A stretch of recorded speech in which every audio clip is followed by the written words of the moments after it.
Okay, hello and welcome to The Actor and the Engineer. My name is Paul James. I am the actor. My name is Josh Knapp. I'm the broadcast engineer. Here we go, Josh. All right. Well, so today we're going to be talking about Under the Silver Lake, and it's like a neo-noir film. It's set in the most hipster of neighborhoods in LA, follows an out-of-work, ambitionless man who comes across a mysterious woman who he meets one night and the next day is gone.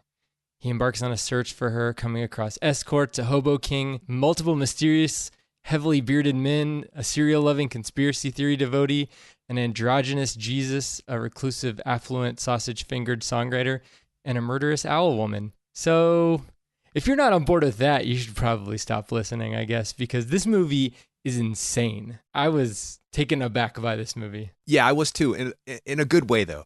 I was thinking about, my first thought was, I have this whole idea of what I think it's about, but I was afraid to say this is the allegory I think it is because of It Follows and the whole thing I came up with It Follows. And then I realized it's the director and writer of It Follows. And I was like, okay, well, I'm going to say it anyway, because I have this whole theory of what this movie is, at least to me. And then I'm thinking to myself, maybe I don't ever really need to go into psychoanalytical therapy or anything like that. Maybe I just need to listen to our podcasts in the past and maybe I can help myself mentally that way, because it does say a lot about me, what my take on this film is. Anyway, that said, the other thing that dawned on me was, I don't know if you remember when we were talking about the French film Elle with Isabelle Huppert, who was nominated for the Oscar. And I'd seen it for the Oscars and you'd seen it a little bit later. So we did a podcast a little bit later. And one of my first things that I said was, it's interesting to me that a lot of non-American films seem to have a lot of subplots. And there's like 92 subplots in Elle. And some don't necessarily seem like they're that connected to the main protagonist and her story or their story. But I guess I have to stop saying that because this is very ambitious when it comes to subplots and twists and turns and adding on layers and layers and layers and layers and layers, almost to the same effect as a lot of French films that I've seen. So I can't say that anymore because this is the exception that proves the rule. Because with the owl lady that you talked about, did we need her? Maybe not. With the hobo king, maybe not, but maybe. I mean, so it's a very ambitious film. I ended up turning it off and going, I love that, because I was intrigued the whole entire time. I was trying to figure it out. I was trying to figure out if it was just making a statement about conspiracy theorists, or was it making a statement about hipsters? Because Topher Grace is the coolest looking hipster I've ever seen in a film. He looks really cool. And he kind of denigrates his generation in a statement that he makes. And so I was kind of loving it. 45 minutes to the end of it, I thought, okay, the thing that's going to solidify it for me is, what is the payoff? Is it going to be elusive? Are we going to not know and have to guess? Is he really dead? Because they're always saying he smells bad and this is his death trip before he actually dies. What's happening here? Is he going to wake up on Dynasty and say it was all a dream? What is happening here? And so I knew that the payoff to what was happening to Riley Keough, my wondrous, most perfect actress in the world, I'm now going to be the king of her fan club because she is just amazing. She is. Okay, amazing. Was her storyline going to pay off? And in my opinion, it does. Some people might roll their eyes at it, but it definitely, David Robert Mitchell definitely takes the ideas to the nth degree, and they pay off, in my opinion, because the conspiracy pays off. The tunnels pay off. And people who might not know this movie, there's really no way to talk about the film without spoilers. So let's just go ahead and get that out of the way and say, if we mentioned something, we said spoilers at the beginning of the podcast. You know, when he goes into the tunnels later on, is that storyline going to pay off? And in my opinion, it does. Yeah. I think for me, ultimately for me, I love kind of puzzle movies. I love movies that make you pay attention, where things in the background are really important later on in the movie. You go back and you look at them and you're like, of course, that's why. And I've conditioned myself to look at those things. There were posters in his room, posters in Riley Keough's room, and other things around her room that really key you into what her character is and what's going on. And they come in later on in the movie. And I was keying into those, initially, because I'm just, especially after seeing It Follows, I think that David Robert Mitchell made a movie and had his own version, I think, of what he felt that meant with It Follows, and other people kind of took it in different directions. And I think with this movie, he made a movie that I don't even know if he is trying to necessarily get a specific payoff. I think he's just trying to like spin the top and see how long it spins for, because he's just trying to get people engaged. And I think some people will definitely be disengaged like almost immediately. I mean, just some of the things that happen. There's one of the first scenes is he's walking back to his apartment and a squirrel falls onto the pavement onto the sidewalk in front of him. And then it's like an animatronic squirrel or something. It like looks up at him in agony and as it dies. And that was the initial moment where I was like, okay, this is just going to be a insane movie and you're just going to have to like get on board. It is a crazy off the wall movie that bounces from thing to thing, introduces many characters, and it takes your energy to just keep up with it. And most of the people in the movie don't really have any kind of like redeeming qualities, save for a few. And if you're not on board, then it's going to be a frustrating watch. But I think that what he's trying to do is he's trying to like put a bunch of stuff into this movie and see what sticks. And I think for me, ultimately, that's why when it got to the end of the movie, I wasn't as in love with the movie as it sounds like you are. I feel like this movie was kind of building to some sort of a crescendo, stylistically, plot-wise, and just kind of like I said, puzzle movie-wise. And it ultimately kind of fell flat for me at the end. So it wasn't. I'm interested in talking about all of the things and all of the elements of the movie and how they all fit together, or if they fit together. But it really felt to me like it was a lot of things that he wanted to say in a cryptic manner, that in an interesting way, and I think he did that. So I think as far as how the filmmaker is concerned, I think he did what he wanted to do. He was successful. So yeah, and as far as the acting is concerned, I mean, we've talked at length about Riley Keough and at length about Andrew Garfield, and I think both of them put in really great performances in this movie, especially Andrew Garfield. It's such a difficult performance. Riley Keough kind of gets like the catbird seat. She gets to swoop in and kind of like be amazing and then just go.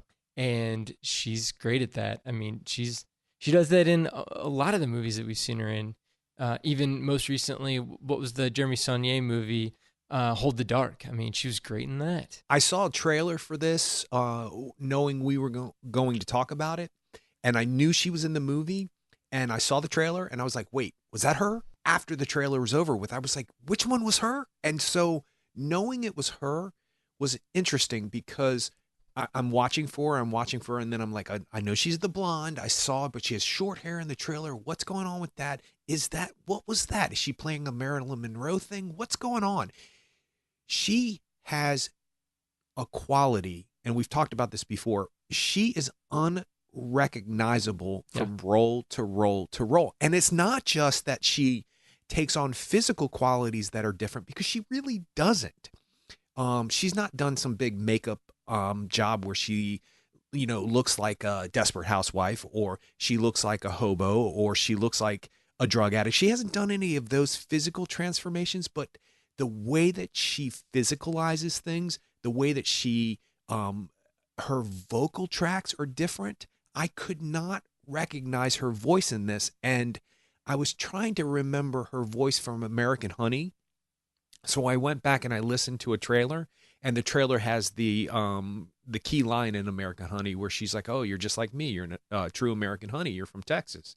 And the way she says it, and then I was trying to what's the movie that she was in with Adam Driver and Logan Lucky. Yes. And I was trying to remember her from that based on what I just saw in these trailers. And I can't, she just morphs Yep. and she doesn't do much to do it. It seemingly doesn't do much to do it. So I was trying to keep thinking, this is Riley Keough, this is Riley Keough. But then I remembered as I'm trying to do that while I'm watching this film, Under the Silver Lake, there is no distinguishable qualities that are Riley Keough qualities, so you can't distinguish her. Mm-hmm. It's she has a gift, Yeah. and I'm not envious. I'm just fascinated by her because she disappears every time. She can play the underground woman who lives on the streets. She can play the Marilyn Monroe character, which is what she plays in this, and she pulls it off every time. So I could spend a whole podcast gushing over her, Yeah. but she is just I literally get excited, like artistically excited when I hear she's in something because I'm like, what are we in for now? And then we get what we get. And she's in 3 scenes in this movie. And she is infinitely unforgettable. Yeah. Like, she is the girl the whole time. I'll use this time to talk very quickly about a movie I haven't talked about yet, but it's called The House That Jack Built. It's the Lars von Trier movie that I saw in the theaters, and it was a difficult movie to watch in the theater. She's in that, and she's in the most difficult scene. It's a really nasty scene, and she humanizes that character that she plays, and she makes you feel so much empathy for her that, I mean, I'm kind of wondering why she chose that movie, but it's, I guess if it was a lesser actor in that role, it would have been even worse than that the situation that she was in. So we're definitely into spoilers now, so anything we talk about I think is fair game as far as like the movie is concerned.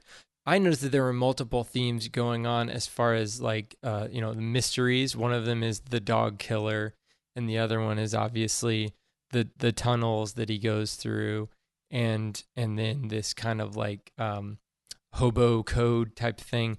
How did you feel all of that kind of fit together? Do you feel satisfied with the payoff at the end? Yes, I did.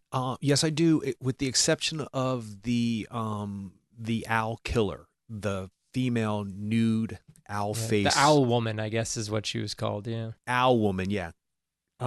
So I'm not exact. I think because of the whole kind of film noir love affair that this film has, and obviously the director and writer, who's the same person, has a love affair with Hollywood. So the femme fatale is a main character in those type of films. So I guess maybe she was there to represent that. Why did that guy have to get killed? Why did this conspiracy theory guy have to get killed? I don't understand that part. Right. Yeah. Because it doesn't really, if anybody can put this together, if they're smart enough, the codes and the lyrics and the songs and the rubbing of James Dean's head and sitting under Newton. I love all that, by the way.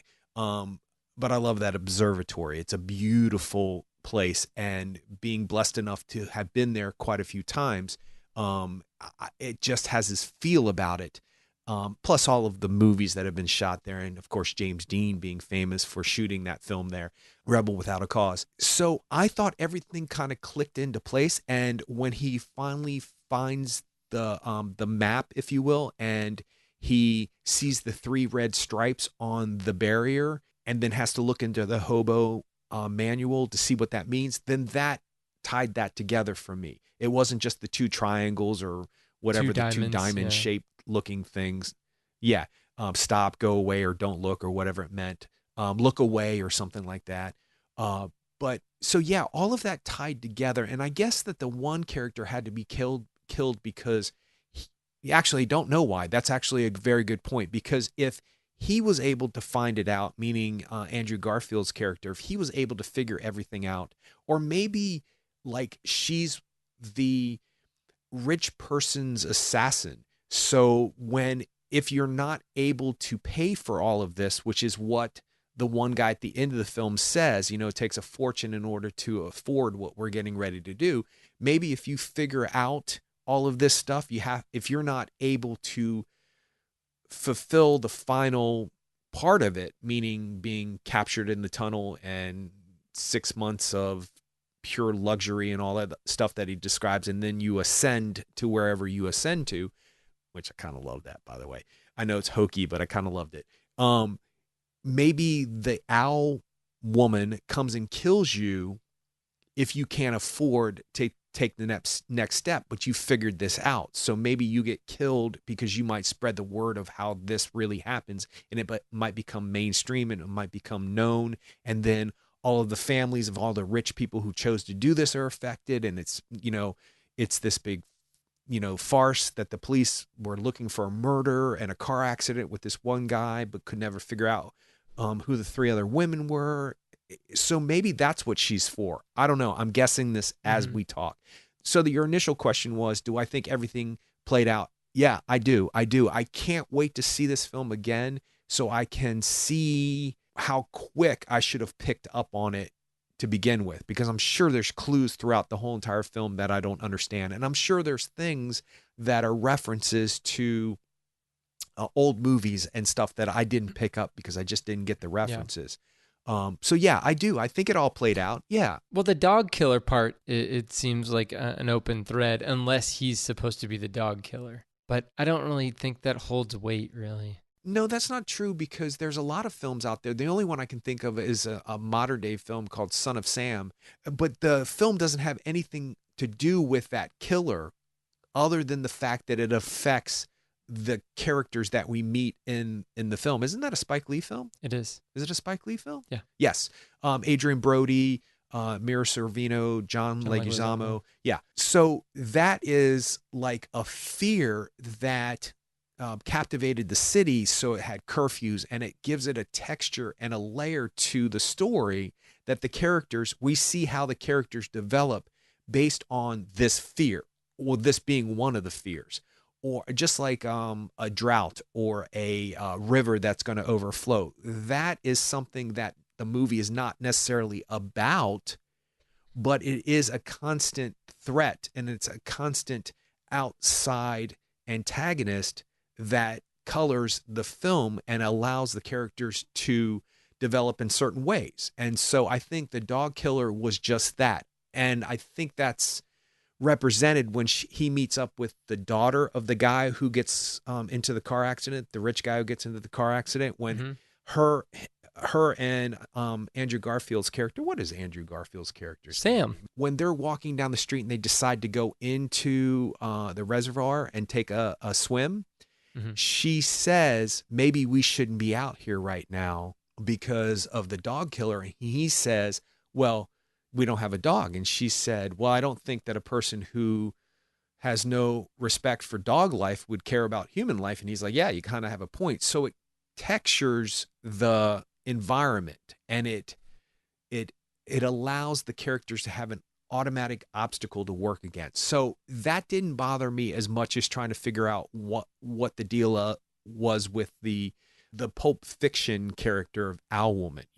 That only seemed to be in there because of the little, graphic novels or little comic books about her. Yeah, the Under the Silver Lake comics, if you will. Or is that what they're called? Yeah, magazine, zine. Yep. Oh, okay. Well, I'm learning a whole bunch of things, Mr. Sam. So when you lived there, was Silver Lake a hipster? I mean, it was kind of like pre-hipster, right? Were people living in Silver Lake? Yeah, definitely. That's interesting because I knew you were going to ask me that. And here's what I remember about Silver Lake. Silver Lake was two things back then for me, from my memory. It was a community of artists. It's always been kind of an artistic community. And it's where you lived if you couldn't really afford to live in Hollywood or anywhere else. But it's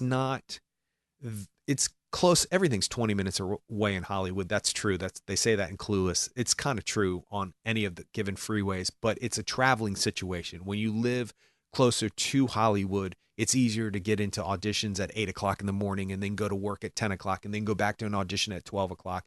But if you live in Silver Lake, it's sort of a journey. So it's always been an artistic area. It's always been a less strain on your economic status, but it's also considered where people move who aren't doing well anymore, has-beens, Mm. if you will, people who are no longer like the cream of the crop in Hollywood and can't really afford to live in the Hollywood Hills or can't really afford. So normally that's where people would go to live. And also it's known for, well, at least it was then. Let's say you're like Mr., fix it Mr. Toolman on some comedy show, right? And you're just doing this pop culture phenomenon, this sitcom once a week, and you're making millions of dollars, but yet you consider yourself an artist. A lot of people who were kind of jaded after being in the Hollywood money scene would go to Silver Lake to try to find their artistic center again. So Mm. I think it's always had an artistic bent. I think the reason why it's now the hipster place is because, you can bag on the hipster generation, but they don't have any more money than anybody else. So they probably gathered in that community because it was less expensive. That said, I doubt it's that less expensive now, because now it's just like tuna fish. Tuna fish used to be 25 cents a can. Now everybody loves the protein and everybody loves the no carbs. And now it's like $2.50 a can. And I'm like, can you get away from my tuna fish? What happened? How did it get so expensive? Once it becomes a thing, it's expensive. And so it's probably expensive now because they mentioned that in the film. So it was a combination of all that stuff, but it's always been considered an artistic area. And speaking of, the artists, you do see what the writer director feels about the whole acting thing and actors in general and the culture of their industry. And it's not even like it's the industry, but it's creating this culture. And I think the easiest way to see that is his girlfriend. And at the very beginning, she comes to the door and she's wearing these like lederhosen, these like German lederhosen. And then later on, the only other time you see her, she's wearing the nurse's outfit, neither of which are things that women wear in the United States just every day.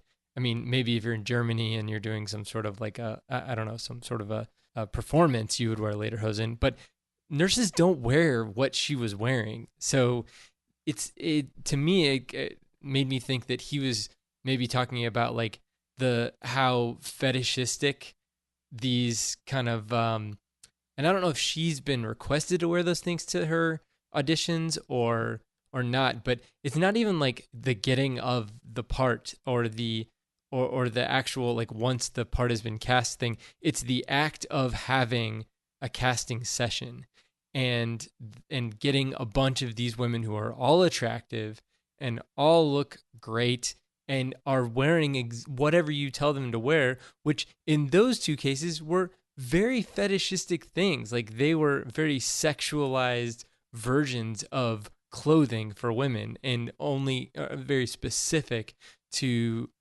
a male fantasy. So that kind of showed something about it. And then also that other scene where he's like following a woman, she's like walking and he's following her and he's like, hey, she looks pretty good. And then he sees that there's like all of these women in mini skirts, they're just like swarming to this just guy's garage with a hand painted sign that says casting auditions. Like, that is so creepy, but I'm guessing it's probably true. Well, it's not just making a statement about that creepy guy. It's making a statement about the desperation of somebody who's trying to make it in Hollywood. And I think that I'm glad that you find the costumes that she was wearing interesting and that you've kind of analyzed it a little bit. So when I go a little bit deeper into how I feel about this film, I'm not going to feel so weird about it, because I just thought it was a very clear-cut way to show you that she was an actress and that she had come from an audition or that she'd come from a part, and that's what that was. I mean, I see what you're saying with the way that you broke it down, and that it's a fetish and that it's a male symbol of sexuality or a female symbol of sexuality for a male, in a fetish kind of way. But to me, it just showed me that she was an actress, because when I noticed her clothing, I was like, it jarred me at first, but I thought, well, okay, I don't really know what's going on in this movie yet. Maybe she's just one of those people who dresses like that. But then she quickly mentions that, sorry about my outfit, I just came from an audition, which is strange because you don't normally dress in costume for auditions. Actually, they tell you not to. I've broken that rule a couple of times, just slightly, just to represent something that I read from the character that I thought was important, a handkerchief or a bandana in my pocket, something like that, or jeans instead of dress pants, that kind of stuff, or work boots instead of, just regular sneakers. Most of the time, I don't give two craps about that kind of stuff because I've seen people who look like the characters who come walking in dressed as a character and they're just as good as the person who gets cast, and they didn't do that at all. But I find it fascinating that you broke that down analytically when I just thought it was just a quick way to say, hey, she's an actress, to let the audience know she's an actress. But I actually think that you're right to break it down analytically like that, because I think this movie there are layers and layers and layers to all the choices that he made. So yeah, I found that fascinating, but I also think it's a statement about how how actors feel they have to do everything they possibly could do to get the part. And that's even show up to somebody's like storage garage and wait in line knowing that this guy's just getting your picture to have some other things going on later on in his life. But yet they're standing there and they're waiting and they see it. But I also think that it's interesting that the director doesn't take the time to just show you that as a statement. It's actually, they're standing, the shot all of a sudden kind of goes above them and they're standing on a painted sign that says beware of the dog killer on the street, and they're kind of afraid to step near it, and they're kind of being apprehensive about it. So I think that one statement about this is what actresses have to do or are willing to do turns into something that's more important for the film. So I like that. Yeah, he doesn't shy away from nudity either in the movie, and I know that especially nowadays, you can kind of come at it as is this, well, the plot is on its face kind of like, well, is misogynist. It's like saying that like these rich guys get 3 women to them, and then they get to just like take these 3 women who are half their age and just like live with them for eternity, quote unquote. And that guy just like abandoned his family. He had like 5 kids, 5 kids or something, and abandoned his family. And he's like, one of them was younger. What? Oh yeah, a lot of them were younger. There was like a, I don't know, 9-year-old kid or something in there, 8-year-old kid. But yeah, so you can look at it like that. But I don't think that. Well, first of all, we've seen It Follows.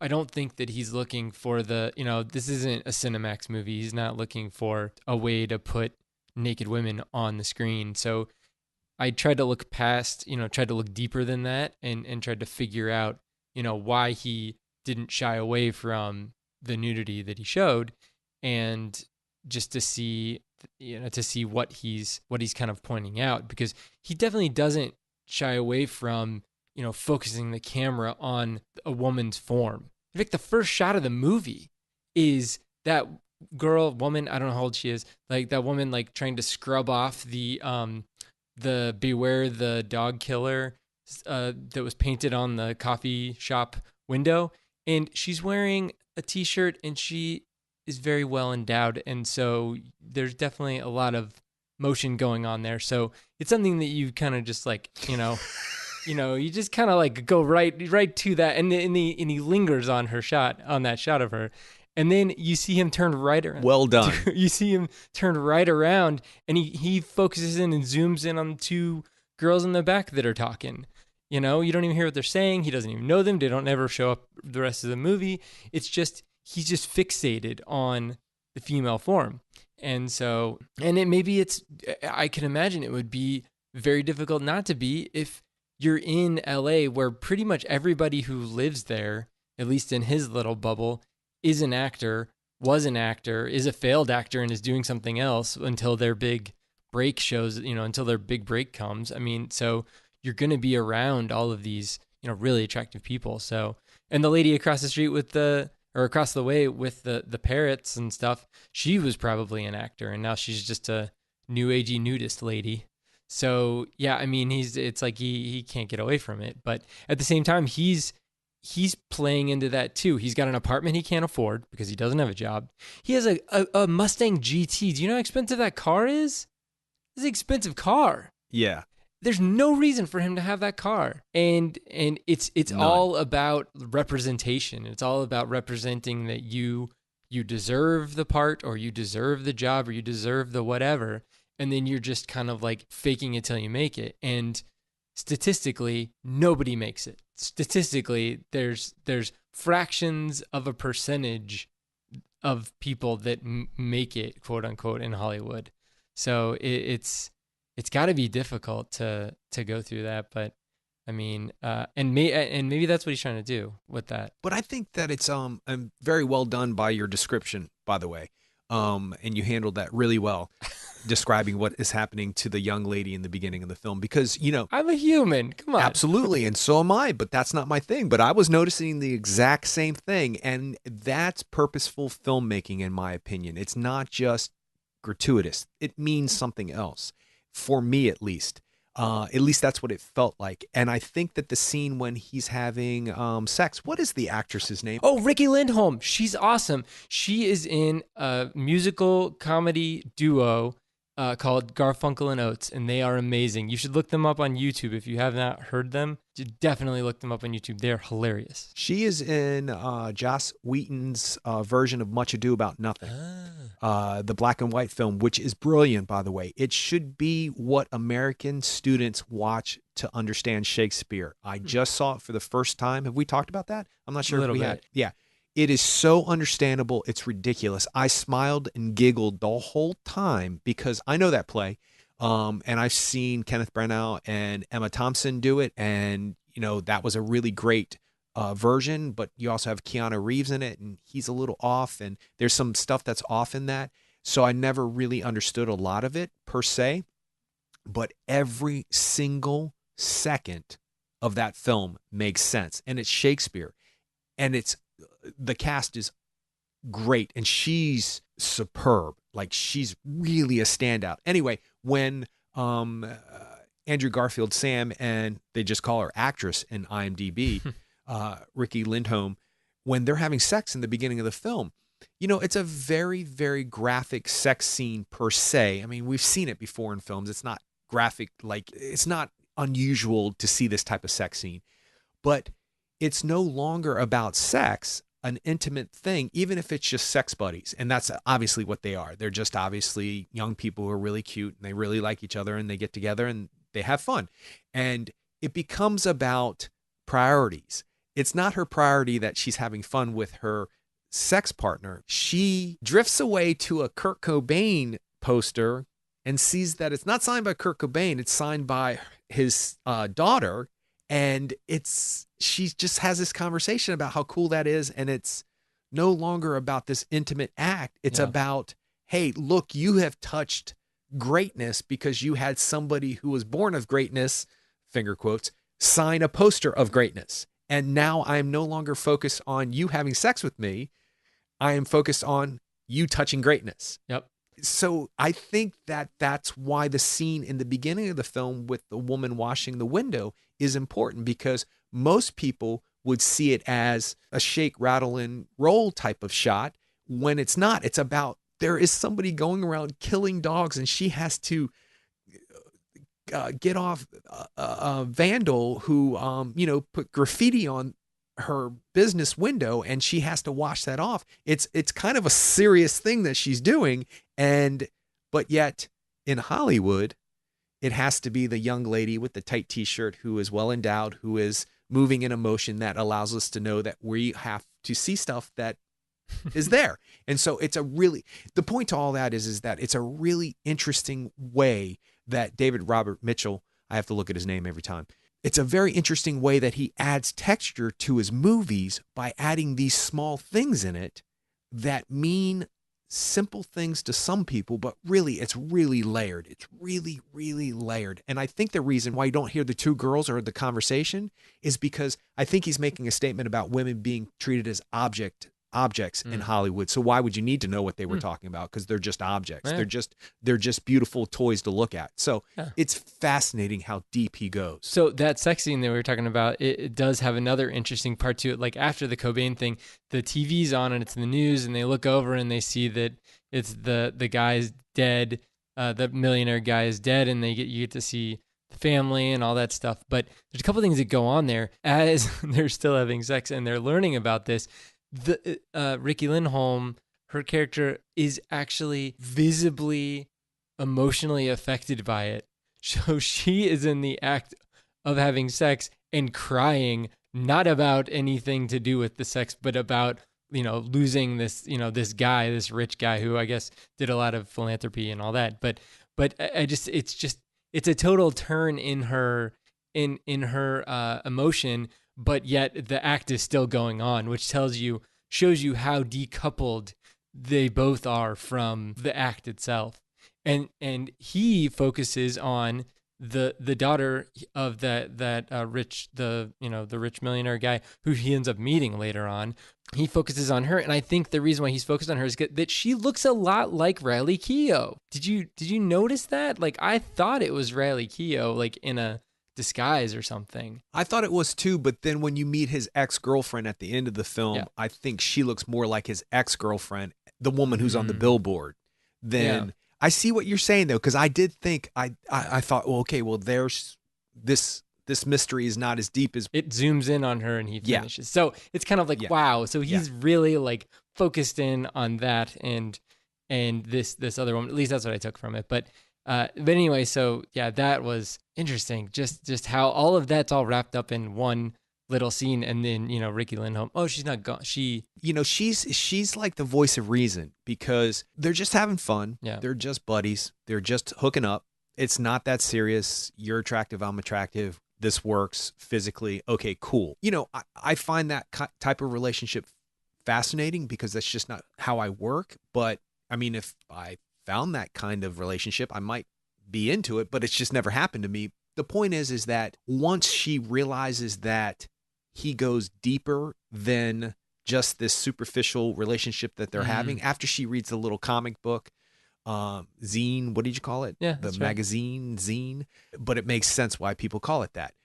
I'm like, does anybody use the words anymore? Cosplay. What? Can we just say costume play? Zine has been a thing for like 30 years. Like that's for 40 years. I mean, it's been around for a while. I know, but still, that's when it kind of started. Was about 40 years ago with Prince and my whole generation of I love you with a heart and all that other stuff. Anyway, not really, but so she realizes that this is something that she's not, dude, like, come on. Like, no, not going to do it. So she basically realizes he's going through something. She's like, yeah, call me later when you're not into this. So it's interesting how layered such small things in this film are. Yeah. Over and over and over again. And then it gets even more textured later on. And you don't realize in the beginning of the film that it is as layered as it is. That's why I think a second watch is going to be as interesting for me. Yeah. Well, and so when he finally does go into Riley Keough's room, it's like you can't get away from How to Marry a Millionaire. You've got the poster behind him, and while they're sitting in bed, you've got the Barbie dolls to the left of the TV, and then you've also, and he even like has a tight shot on the Barbie dolls, and then they're obviously watching How to Marry a Millionaire, which I've never seen, but I didn't know Lauren Bacall was in it. Like, it's like, dang, that's pretty awesome. I just thought it was like a Marilyn Monroe thing, but yeah, if you got Marilyn Monroe, Lauren Bacall, like, dang, I don't know who the third one is, but. Well, let's stop for just a split second and give Marilyn Monroe her due. Lee Strasberg, the man who created the modern day actor, said the two best American actors he's ever seen are Marlon Brando and Marilyn Monroe. And they stopped in their tracks. Wow. They were like, wait, what? And when I saw it was Lee Strasberg's daughter talking about this, and it was a documentary about Marilyn Monroe's last film, Something's Gotta Give, which was never completed. But she said, all you have to do is watch this one scene of Marilyn walking into, and the setup is that Marilyn Monroe's character has disappeared for some reason, and her children have not been raised with her, but her children are about 12 and 13 years of age at this point. And she comes into this house, into the backyard of this house, and it's a pool, and her two children, who she hasn't seen in 13, 14 years, are there playing around. And she said, Lee Strasberg's daughter, I don't know her name, forgive me for just calling her Lee Strasberg's daughter, but she said just watch the layer and textures and emotions that go across Marilyn Monroe's face when she sees her kids for the first time, dude. And it crushed me. Like, it crushed me. It gave me a whole nother perspective of Marilyn Monroe. And it's often been said that she did what she did because she became an entity to make money. And the reason why she was so depressed, well, I mean, it's ironic that we're talking about her on so many different levels because she plays into this film so often. But there is a theory that the reason why she became so disillusioned with Hollywood is because no one would let her break out of the Marilyn Monroe typecast, and she had more texture and layer to her. So when we say it's Marilyn Monroe, I sometimes think that's a shame that we have that perspective, because really she is something. And it was just the choices she had to make because, you know, she was Marilyn Monroe. She's in All About Eve. Yeah. I mean, she's done a lot of things that are really great. You should see Bus Stop. If you've never seen Bus Stop, she really knocks it out in that one. Yeah, she's something more than what we have in our head, which I guess is some kind of layer for this film too. And that's really like my fault because, you know, I did say, you know, I just thought it was Marilyn Monroe. The only movie I've ever seen her in other than All About Eve was Monkey Business. And so, you know, which is not necessarily that serious of a movie, but I do need to go back and actually look at, and Some Like It Hot, obviously I've seen that, but I was just trying to think of another one. So the third person, just to close that up, the third actress in How to Marry a Millionaire is Betty Grable, and so, which I haven't seen her in many things either, but. It's interesting you started talking about Something's Gotta Give, because there's a scene in this movie that is exactly like a scene in Something's Gotta Give, where Marilyn Monroe is on the edge of a pool looking at camera, and then she like puts her leg up on the pool side, and Riley Keough does that exact thing the last time that he sees her before she goes away, when she's out in the pool. So I mean, and even the way that that's shot too, like the lighting on that, where it's like everything around her is dark, and they have like a barn door light on there, where like it's very closed in, like the light is only on her face and nowhere else around her. That's a very like old timey lighting trick or lighting conceit, and it's something that doesn't happen much anymore. You really don't do that kind of like, you know, slit light type of a thing. You know, noirs would do it, where somebody would walk into frame and then only their eyes would be lit, that kind of a thing. So yeah. I love that stuff, but I do challenge us to maybe look into seeing some Marilyn Monroe films, and I do recommend for people. There's a documentary, I'm not sure what it's called, but I'm sure you can go on YouTube and see that scene from Something's Gotta Give. It's really impressive. It changes your whole view about who she was in your mind's eye. But yeah, I didn't even realize bringing that up was going to be part of this because of that film scene. And that's great. And what's so great about that is that the director doesn't allow it to be just an imitation of that scene, because it's an iconic scene, but it allows it to become something about Riley Keough's character, because she can't hold the pose. She can't hold the pose like Marilyn Monroe does. She slips back into the pool, and it's really cute. It's really endearing. And she kind of gives this look like, oh, I tried, you know, like, oh, well, you know. So yeah, it's a very, very textured scene. There's a couple really small things that I did want to at least mention that I thought were pretty cool. The Spider-Man references. Obviously, the first one that I noticed was when Topher Grace shows up, and I'm like, oh, look, it's Venom. I was like, this is so cool. So we've got Andrew Garfield and we got Spider-Man and Venom, you know, having a beer together or playing video games together. Like, it's just, and I know they weren't in the same movie together. I understand that, but it's still a little bitty, like, you know, behind the scenes nod of some kind. The other Spider-Man reference that was the obvious one, where he has a Spider-Man comic book stuck to his hand, and he has to throw it off, and it takes him a while, and he finally just throws it off. And maybe this and some other films that he's done recently, Silence, other things like that, have helped him to remove any kind of negative situations that he had with that movie from his mind and move on. Because he was in a tough position with that. And it's got to be humbling to be named Spider-Man and then just it not really take off for you and then be almost immediately replaced. So it's got to be rough, but he has done some amazing work since then, like really amazing work. And so I think that in a lot of ways it was probably the best thing to happen to him. Anyway, so what I was going to say about Topher Grace, I have a quote written down. He said, "We crave mystery because there is none left."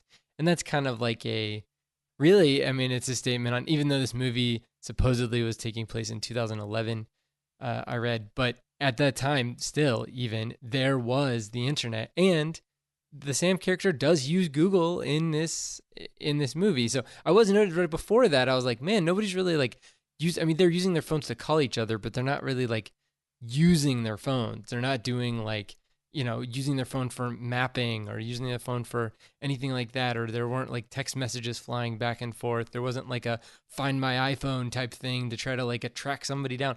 None of that. It was very lo-fi and kind of maybe separate from time. But then he does use Google, and that's kind of like that line that Topher Grace says is something that does make sense.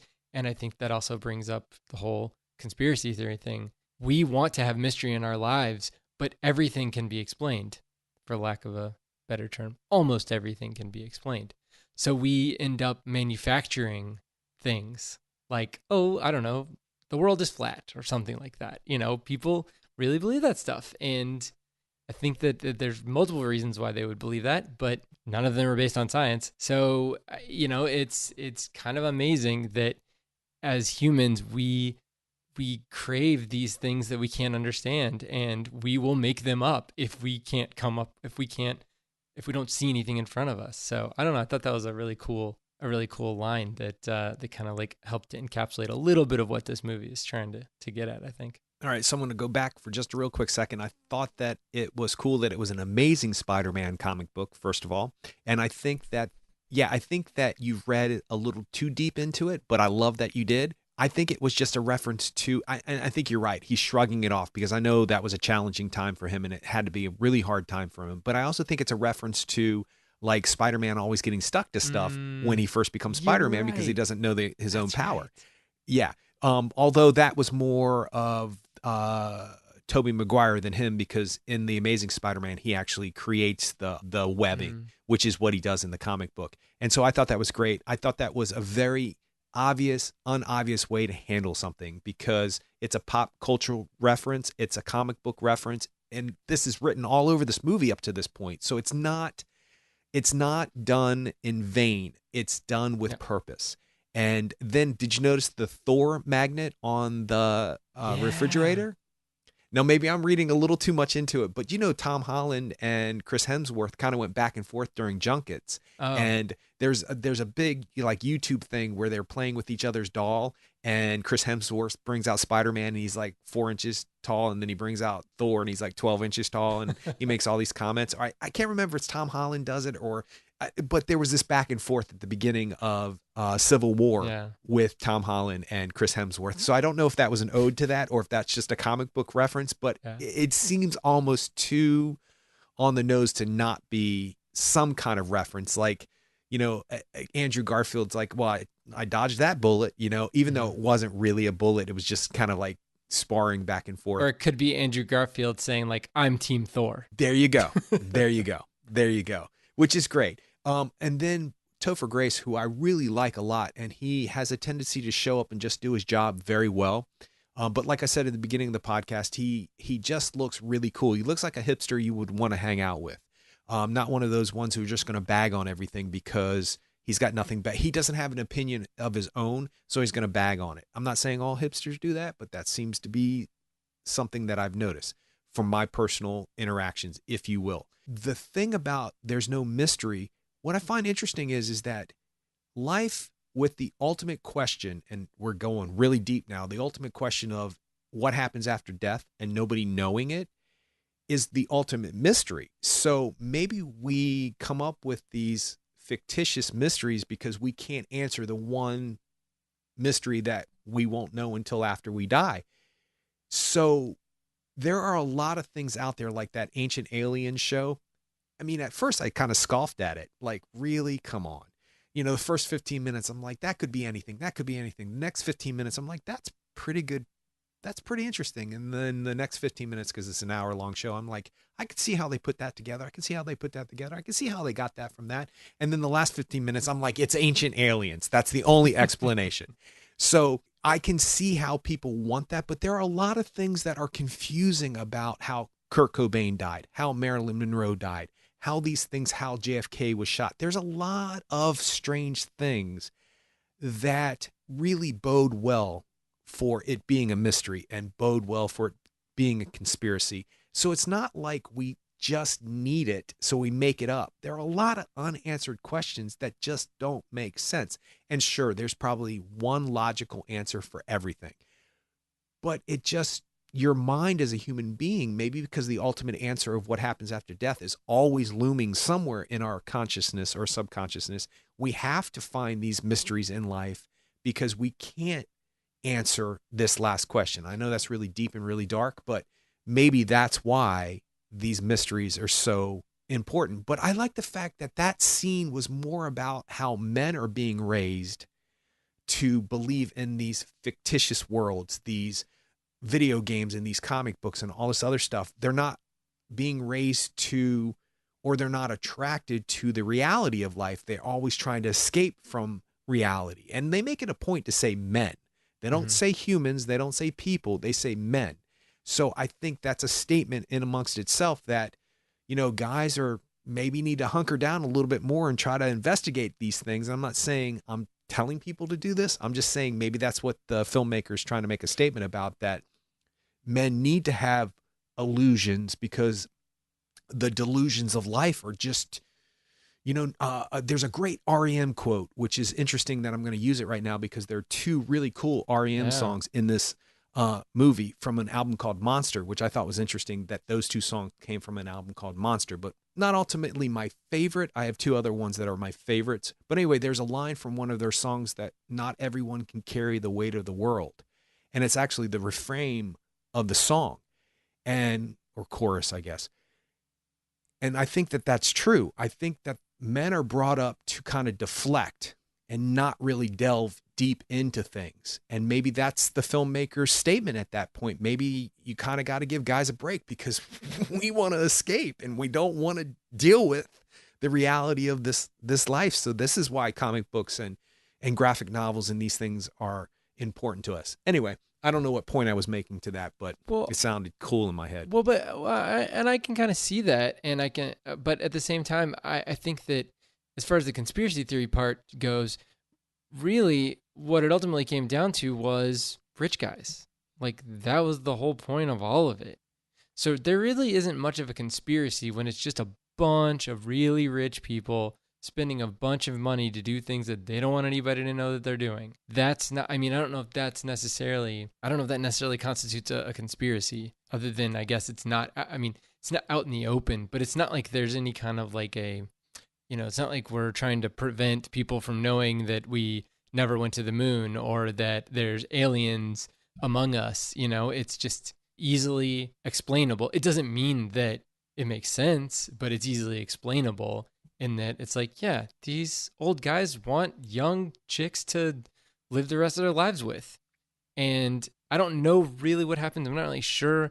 They say they're down there for 6 months, and then I don't know what happens after the 6 months when they don't, you know, if they don't ascend. They ascend into a non-body-like spirit that is pulled through a portal and brought to another world where they live the rest of they live forever, I guess, in this. But what happens if that doesn't happen? I mean, that's the ultimate question. You know, and by the way, I'm just now putting together that How to Marry a Millionaire is 3 women, 1 millionaire. And that's, I literally just put that together. Yeah.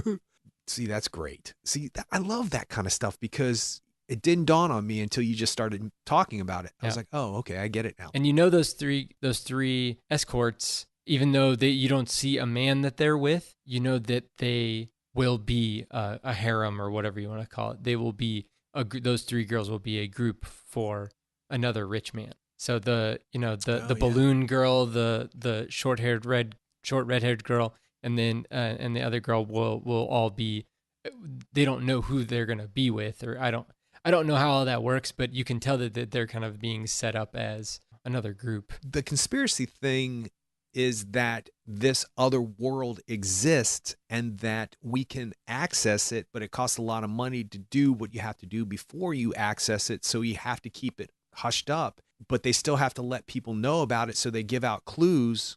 Okay, so maybe that's not really conspiracy. I was trying to say it was, but maybe it's not.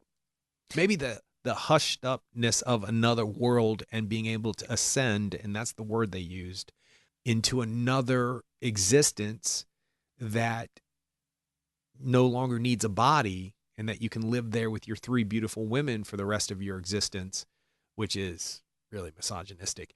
But maybe just the fact that that exists, they want to keep quiet so other people can't do it.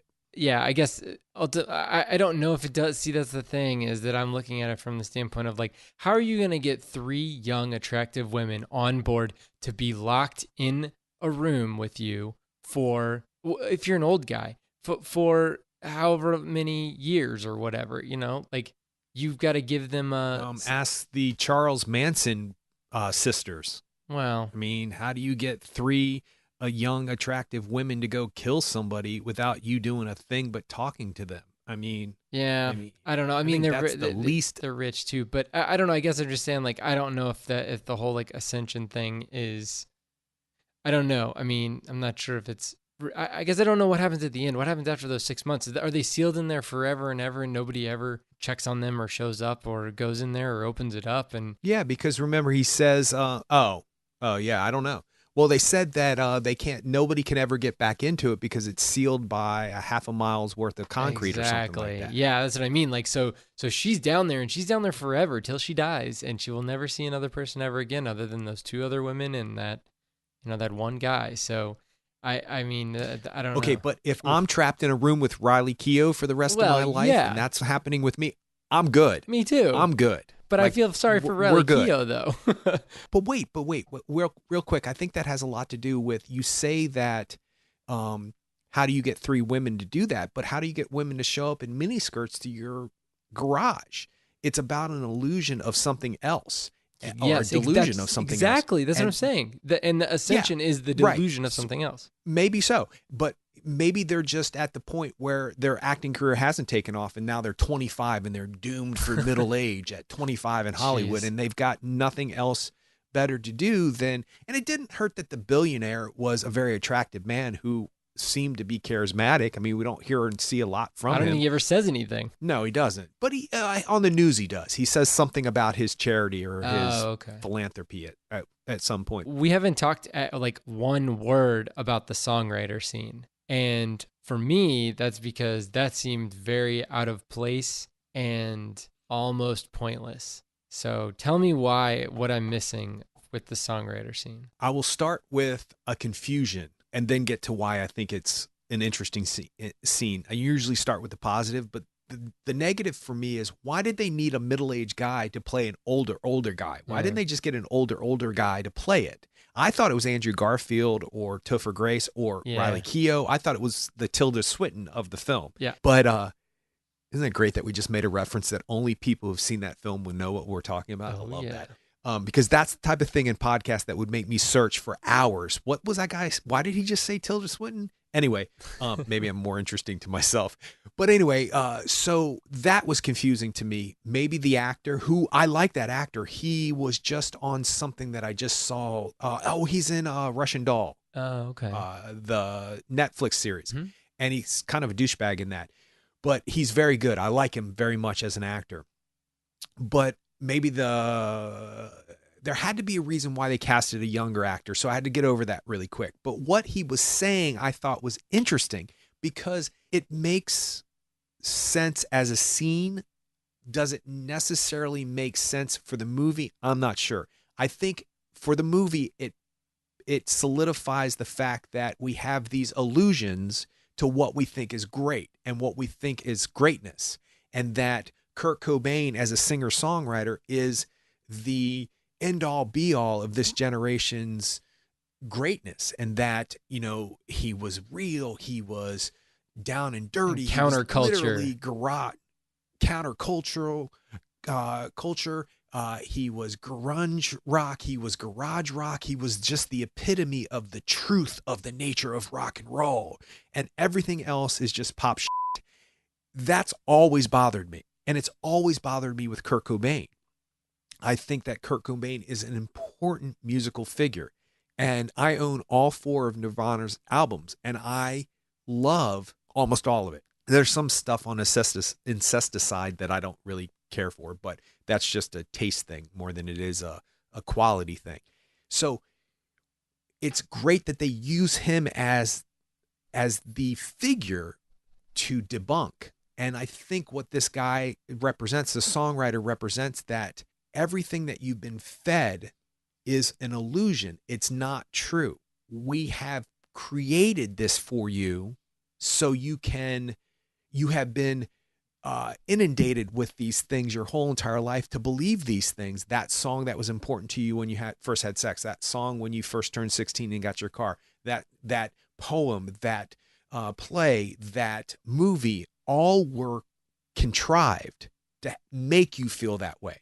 And none of those feelings are true, because really, one, you should be out creating the stuff yourself. And two, you can't idolize stuff like that, because when you put something on a pedestal, our human nature, especially in America, no offense, America, we like to knock them down once they're on the pedestal, and once we've put this person above human beings, and that they're on a pedestal. So we love to build people up in this country as heroes just to knock them down sometimes. And that's always bothered me. So for me, I don't know how to articulate why it's important for the movie, but I know why it was important for me. I've always thought, and this is going to sound like I'm a conspiracist, but I've always wondered, what if things like my favorite band, U2, were all contrived? Now, there's a lot of people out there who jump on the bandwagon and say, yes, they were. And like it was premeditated from moment one, that they were picked like a boy band, blah, blah, blah, blah, blah. And all of this spirituality and all this substance and all this integrity, and Martin Luther King, and, fighting for people's rights, and saving all this money for AIDS victims, and the millions of people that Bono's helped in Africa, all was contrived and conceived to do this. How would I feel if I found out that? Because it feels like true emotion to me when I was going through these phases with this band. So it's always kind of scared me a little bit. What if it is just contrived? But when it's a band like that who is divisive, that's an easy scenario to put in your mind, that everybody thinks that they were just, contrived to be millionaires who talked about poverty.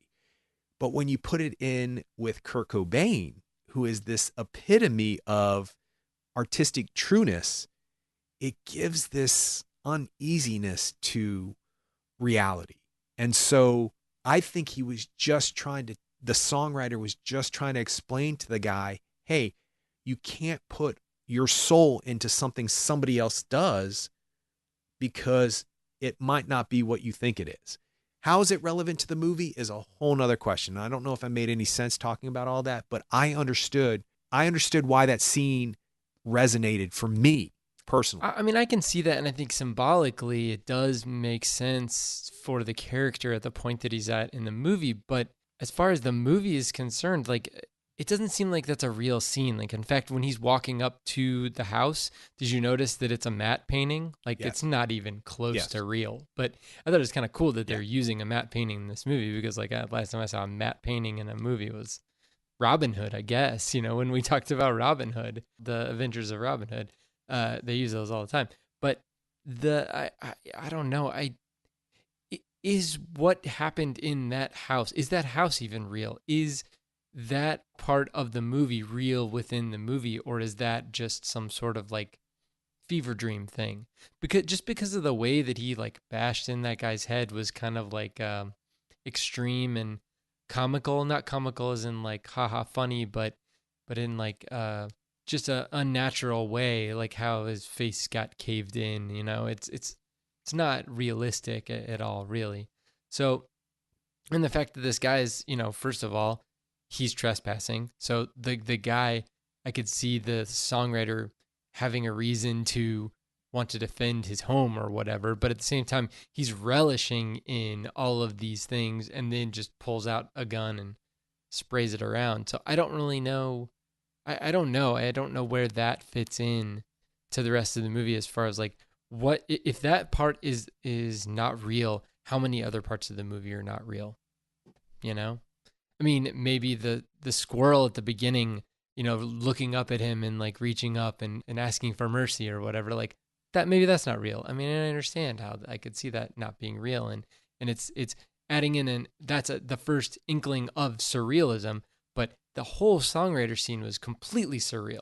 Yeah, I agree with you, and I see what you're saying. I think the squirrel is just an omen. First of all, it's just an Yeah, omen of bad things to come, and that happens in all of those 1940s black and white films. There's always some kind of like uh, black cat or something. mystical thing that happens. Yeah, yeah, yeah, or something gets run over. You see the tail of the guy. Um, but I can see what you're saying. Here's my only thing, because we talked about this kind of in the beginning of the film.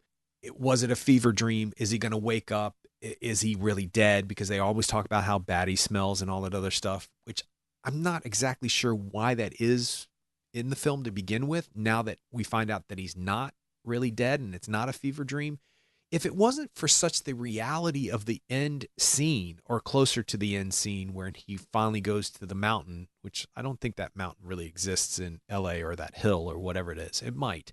Um, but when he's talking to those people who are drinking the tea, and I'm like, can people stop drinking tea in movies, by the way? Like, stop drinking tea. It never goes well. Like, when people offer you a cup of anything off of a bamboo platter, don't take it. It never goes well.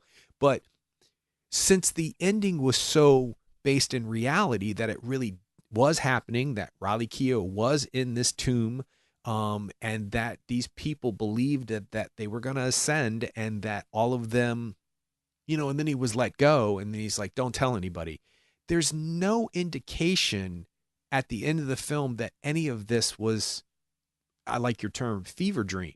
So why would that scene, the songwriter scene, be an illusion or delusion? We keep using those words too. There was nothing mystical about it that made me feel like there was, maybe it's there and I just didn't see it on first view. And I understand everything that you're saying about that scene. You could take that scene out of the movie and you could continue on with the movie and you would never know the difference. Maybe.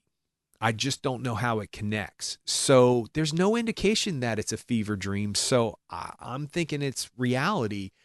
The whole head bashing in scene is unrealistic, but how does that look in real life? How does somebody's head getting bashed in by a guitar look in real life? I mean, I don't know. I don't want to know. And so, I mean, I guess we could figure that out if we went and looked at, autopsies and stuff like that, if we were doing research. But the director has a really interesting hand when it comes to gore.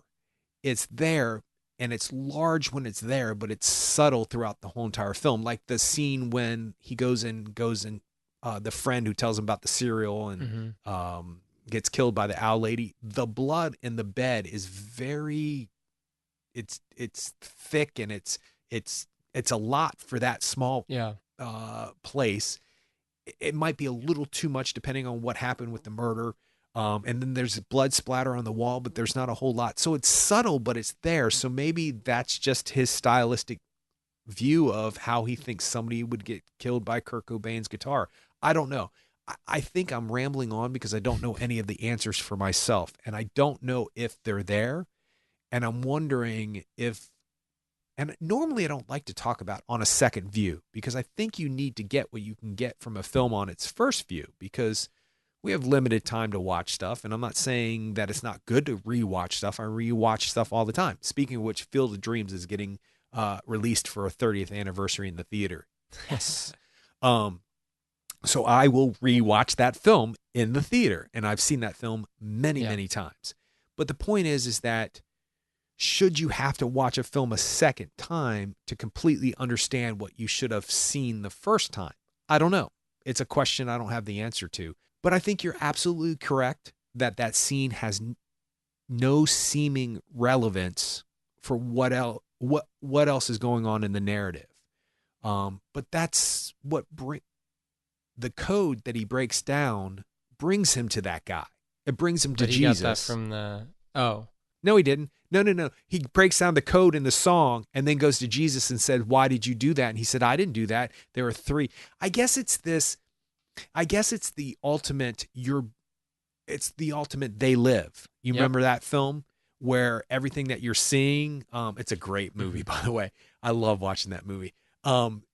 Everything you see is not really what you're seeing. You're being manipulated into seeing other things. And they talk about subliminal messages in advertising and movies, which exist. And they showed you numerous examples. Now, I think some of those examples in this film are exaggerated, but I have seen a very interesting looking potato with a very interesting hot sauce bottle dripping into it that, there's no way you can't tell me that wasn't meant to look a certain way.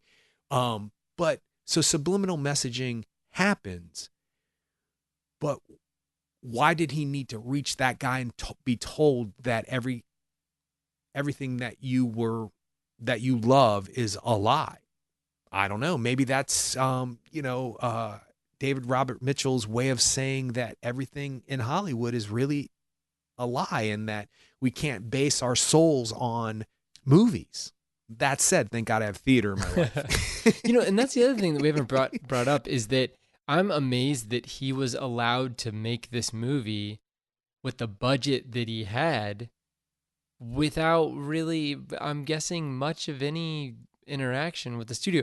It was A24, and A24, we champion them all the time, and I will usually see any movie that they come out with. I mean, recently we saw Mid-90s. That was an A24 distributed movie.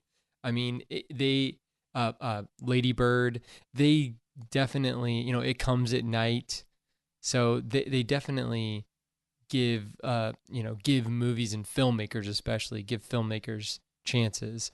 So Midsummer is coming out. That's the Hereditary director, writer. That's his new movie that's coming out this year. So I'm glad that we were able to struggle with this movie and try to figure out what's real, what's not real, what's he serious about, what's he just having fun with, and it's I don't know. For me, I feel like it's great that you've got good actors to back him up, even though I don't think, because I was listening to an Andrew Garfield podcast interview, and I don't think he necessarily understands it in the this is exactly what David Robert Mitchell wanted out of this movie and exactly what every single scene means. I don't think that even necessarily I don't think that got translated to Andrew Garfield, and probably on purpose, so that it allows Andrew Garfield to experience the movie while he's making it, but then also experience it as a film goer afterwards and come up with his own interpretations of things. Because, going back to one of my favorite filmmakers, Paul Thomas Anderson, he did a commentary for Boogie Nights, and he did one by himself, and then he had a bunch of other people come in and they're talking about it, and it was great and it was awesome and I loved listening to it. But then after that, he decided, in Magnolia, he decided not to do any commentaries ever. And that's why Quentin Tarantino doesn't do commentaries for his movies, because once you dissect that bird, you've lost the song as far as they're concerned. That being said, I've just listened to 3 different David Fincher commentaries over the last week, and he's amazing, and I will love him forever. And I get so much more from his movies by listening to his commentary, and he's just a different filmmaker. So I think that for certain filmmakers, I think David Robert Mitchell being one of them, he just wants to put something out there and then let it go and then see what people think about it. Whereas somebody like David Fincher, it's like, no, this is my thing. This is what I wanted to put out there, and I am signaling to you exactly what I mean. So, I mean, I get a lot out of both, but well, that's good to know, because that makes me feel better, because I feel like throughout this podcast, I've been having kind of a hard time articulating what I'm thinking, because maybe this is the type of film that when you do, what did you just say? When you dissect the bird, you lose the song. yeah, What was that expression yeah. you just used? I've never heard that before. There's a version of that it's something like that. Yeah. It's usually, I've heard it with comedy. It's like if you start drilling down on like why a joke is funny, you've just lost the humor in the joke. And I think that actually is something that's happening in this film. There's a visceral reaction to a film when you're first watching it. And we've talked about this before, my suspension of disbelief is really strong. And so I'm in it. And sometimes I have to pull myself out because, I don't want to necessarily be in something with a guitar hitting somebody on the head and smashing their skulls in.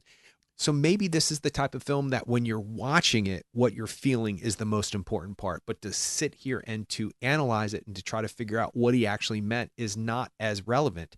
And I think that Fincher is that type of, to jump to what you were saying about David Fincher, he's that type of film director. He's very precise. The word on the page is the word you use. And we've talked about this before. And if you can't get it, he's going to scientifically develop a way to get it.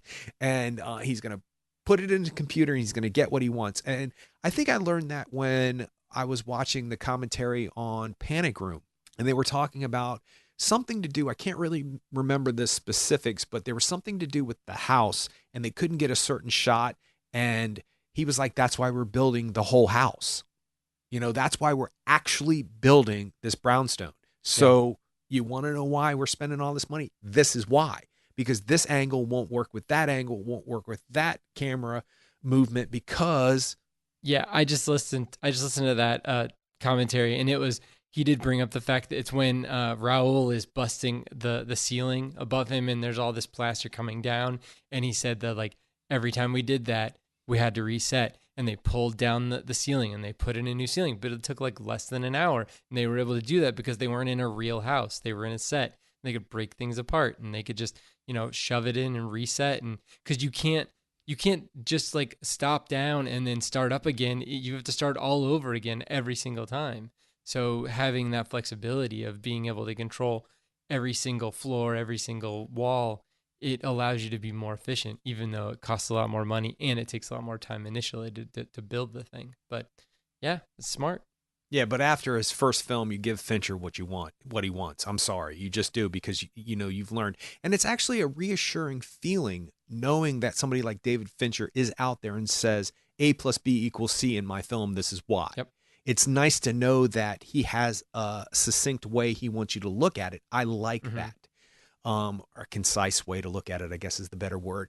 But it's also interesting as a film watcher to watch Under the Silver Lake and maybe not know anything that's going on, but just what you're feeling, why it's going on. That's why I think this movie is worth attempting to delve into. Yeah. Even if you're like turned off by the first thing or you're turned off by not really understanding what's going on, it has something about it that says continue to watch us. Continue to watch this. It's going to bring something to you. And whether or not it's the payoff at the end, for me, it was the songwriter scene. For me, it was to hear what the frequency Kenneth is in a movie that's 15 years past that album coming out, and then Strange Currency is the last song, which is also which would have been the last song on the first side of Monster back in the day, is the title or is the credit sequence song at the end, but they're very poignant songs for the movie.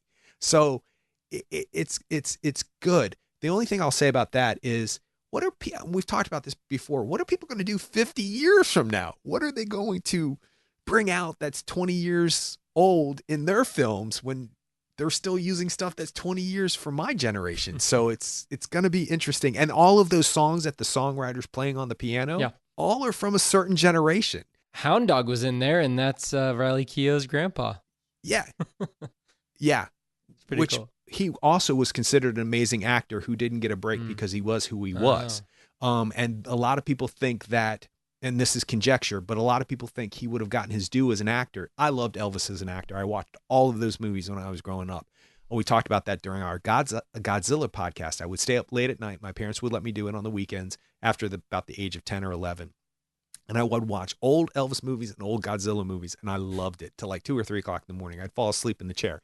Anyway, Elvis was Barbara Streisand's first pick for A Star Is Born. Mm. And at that point, Elvis was kind of going through the last part of his life. I mean, he didn't know it, obviously, but he was having trouble. So he didn't have the confidence to say, I think I can pull this off, because it was a big, it's a big thing for him to be the bad guy in a film and to be that character in a film and to be, an alcoholic and abusive. It was a big switch for him. So that's who she wanted. And she kind of had a really smart instinct, because it probably would have been a catalyst for him to become or being taken as a serious actor. That said, his granddaughter is doing just fine.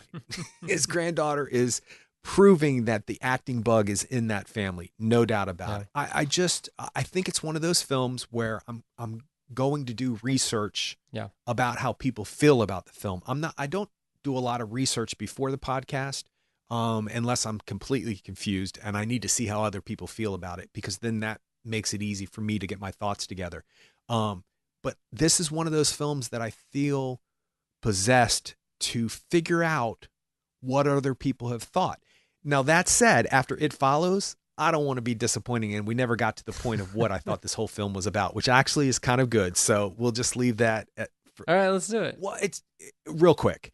For me, this movie wasn't about a guy figuring out clues and had a mission to figure out what this girl was all about. For me, it was what I call How to Dismantle an Atomic Bomb, which is actually a U2 album. For me, it's about dealing with a relationship that has gone away and you've never really got a satisfied answer why it goes away.